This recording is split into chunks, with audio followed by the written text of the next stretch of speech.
Good morning to all. I am Dr. Anuradha, heading the Department of Bachelor of Business Administration and Associate Professor, and I will be handling today the session on consumer equilibrium through indifference curve analysis. This comes under managerial economics of microeconomics, which is very much required for the first years as an entrepreneur or as a budding entrepreneur. So when we talk about consumer equilibrium, where the consumer is defined a situation when consumer maximizes his satisfaction spending his income across different goods with given prices. So he has to spend his entire income on different goods, thereby he is maximizing his total utility or satisfaction. Only when he maximizes his total satisfaction, he becomes the equilibrium consumer or he becomes the satisfied consumer. So if you look at this particular diagram where consumer equilibrium starts or it passes through the maximum satisfaction, that will result in full utilization of the budget. So on the one hand, he will be having his budget constraint or his income expenditure, and on the other side he will have different commodities that is going to satisfy his needs. Now he has to match these two in a manner or in such a way that his total income is exhausted, thereby his utilization or his satisfaction is maximum. So now we will move on to the concept or the definition aspect. The concept or the definition talks a single indifference curve shows the different combinations of x and y, where here we mean x for the one commodity and y for the another commodity. Usually we used to explain this indifference curve using two-dimensional diagram. So when we are using two-dimensional, obviously we will use x-axis and y-axis, where we are representing two commodities, one represents for good x and another one for good y. So he makes such combination where the satisfaction is equal, thereby the consumer is indifferent. So if you see the next aspect of the understanding part, an indifference curve is the combination of goods, each of which yields the same level of total utility or the satisfaction to which consumer is indifferent. So you have to carefully understand the concept of indifferent. When we say the word indifferent, the consumer, whichever the combination he chooses, his satisfaction remains constant or fixed or same on the indifference curve. That is what we mean by the word indifferent. Now we will go on to little understanding aspect of assumptions of indifference curve. The assumptions are the number one, rationality of the consumer, where consumers are rational in behavior. When we say the word rational, he is maximizing his total satisfaction and he is using his logical common sense whenever he makes any decision. Such consumers or such individuals only we call them as a maximizer or rationality concept. Another one is ordinal utility. So when you say the word ordinal utility, where utility can be expressed in terms of order, which means you cannot express the utility in terms of number, where you are expressing in terms of order. Say for example, you can say my satisfaction is the best, or the satisfaction is very average, or the satisfaction is very poor. So this is what we mean by ordinal utility concept. And the third one is non-satiety, which means consumer is not overlapped with too many goods. Whenever he goes to the market, he is very clear in what he wants to buy. Maximum he may have one or two. In that he has to choose the choice between which one is the best. Then the next one will be transitivity of choice, which means if a consumer prefers a particular product A to B and he prefers to B to C, then he must prefer A to C. There cannot be any reverse, or when you say if he is preferring A to B, B to C, there may not be any interchange, there may not be any backward understanding.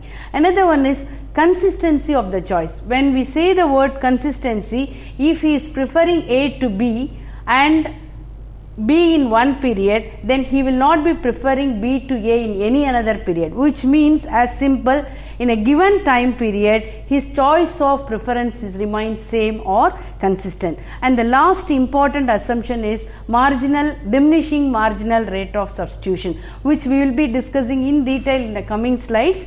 Then we will go back to the indifference curve schedule.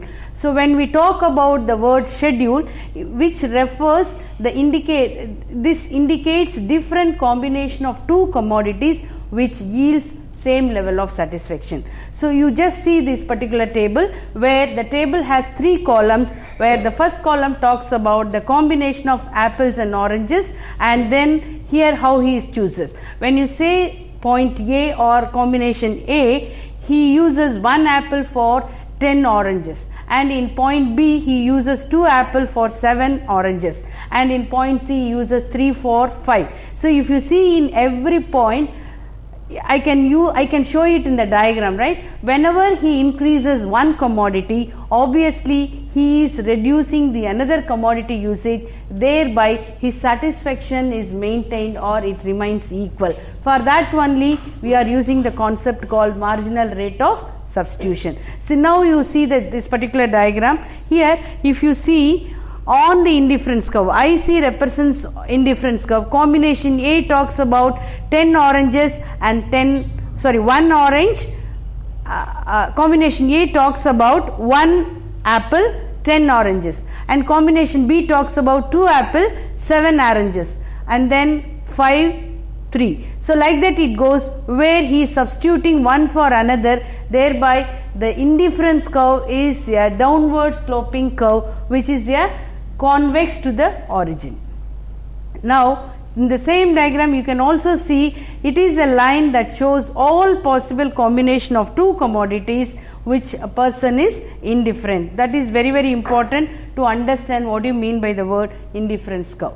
So now we can move on to the indifference map. Map is nothing but collection of various indifference curves, where IC1 talks about indifference curve 1, IC2 talks about indifference curve 2, and then 3, 4, like that. So in that, an indifference map represents a group of indifference curves, each of which expresses a given level of satisfaction. If an indifference curve shifts to the right, it means that the utility is increasing or the satisfaction is more. On the other hand, if the indifference curve is shifting backward, it indicates the utility is decreasing or his satisfaction is less compared to the previous one. And from the point of view of this particular diagram, you can say IC3 is the highest indifference curve, which means the utility is greater than IC2 and the IC2 utility is greater than IC1. Now we can get back the marginal rate of substitution concept, which talks about the rate at which individual must give up one good for another. Now it also talks about the properties where indifference curve has the negative slope, that is sloping downwards. Another one is most important property, where indifference curves are always convex to the origin, it is not concave. The convexity talks about the rate of substitution, where if you want to increase one commodity, obviously you have to reduce the consumption of another, that is why it is convex. Then the most important one is no two indifference curve will intersect each other. When it happens, then the satisfaction will not be same. I will show you the following diagram how this property works. And then the last one is higher indifference curve represents higher satisfaction, and similarly lower indifference curve represents lower satisfaction. And again the repetition, like the indifference curve has a negative slope, that it slopes downwards from left to right, so which we discussed just now, right? And then the explanation part of two indifference curves never intersect or become tangent to each other. The reason is, if they are tangent at one particular point, consumer may not be his satisfaction may not be same. The diagram will tell you how it works, right? See, if you look at these two diagram, where good X and good Y are demanded in the market by the consumer, and these two indifference curves are intersecting at point A. See, IC1 and IC2. At point A, if you say above the point A, the consumer is in IC2 where his satisfaction is high. But if you see below point A, his satisfaction is less than IC1 because it lies below the IC1. So this property is very, very important, where you cannot have no two indifference curve cutting each other. Then again we will move on to the budget line. Why we are moving to budget line is the ultimate understanding of the concept is consumer equilibrium. We are going to measure the equilibrium through indifference curve analysis.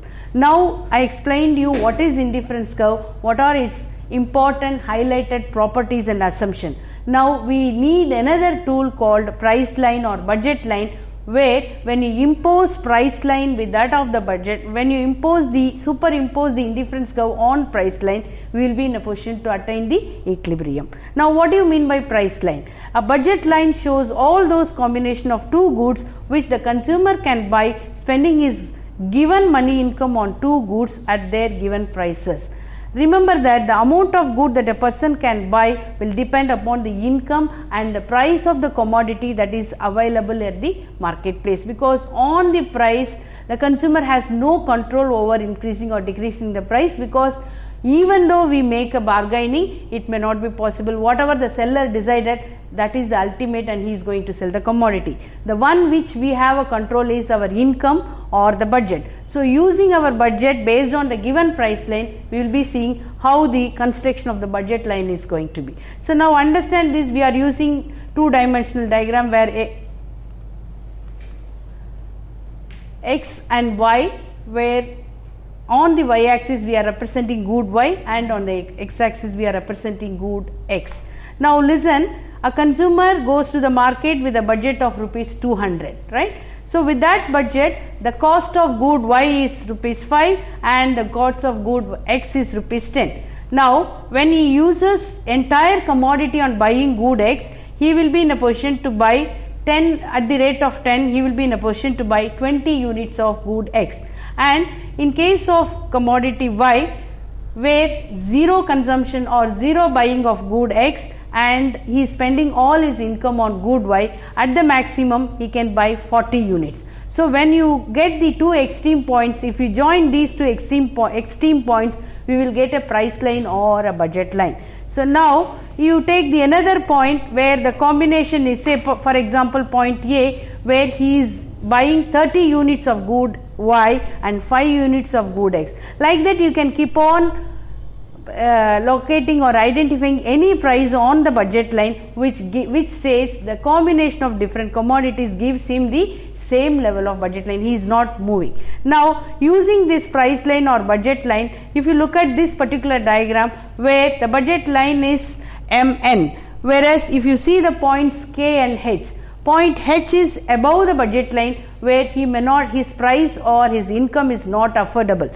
If you choose point K, he is below the budget line, which means he has more income to be underutilized. He is not spending his entire income because point K is below the price line. So if it is a below price line, he is left with some more income which he has to spend, otherwise he will not be in equilibrium. Now how the consumer attains the equilibrium? Using these two, where we are going to superimpose the indifference curve on price line. So when you do that, the budget line will be like this, and we can identify various points on the price line. If you look at the various points on this line, say the budget line is PL, you see point R, S, Q, T, H, and the equilibrium is at point Q, where the indifference curve is tangent to the price line. This tangency says he is utilizing his entire income to the maximum possible. At the same time, his satisfaction remain on the IC3 curve, which is higher than IC2 and IC1. So now if you look at the price line, PL is the budget line or price line, and we have points R, S, Q, T, H. Various points on the price line PL where your budget remain constant. But the equilibrium is achieved only at point Q, because the Q is the point where the indifference curve is tangent to the budget line or the price line. The point of tangency explains that the consumer is at maximum satisfaction of IC3 higher indifference curve compared to IC1 and IC2, and his budget is also affordable, and he is making use of his entire income. But if you look at the point R and S, of course this is also touching on the price line or the budget line, but if you see the utility aspect, R is lying on IC1, S is lying on IC2, whereas Q is lying on IC3. As the property says, the higher the indifference curve, higher will be the total satisfaction. So now you can say at the tangency point Q, the slope of the price line PL and the indifference curve IC3 are equal. So slope of the indifference curve shows marginal rate of substitution of X for Y is equal, and equilibrium is achieved at point Q. And you can also represent this using the formula where marginal rate of substitution of X for Y is equal to the ratio of marginal utility of X for marginal utility of Y, which is the ratio between the price of X and Y. So if you have any questions, you can. Thank you.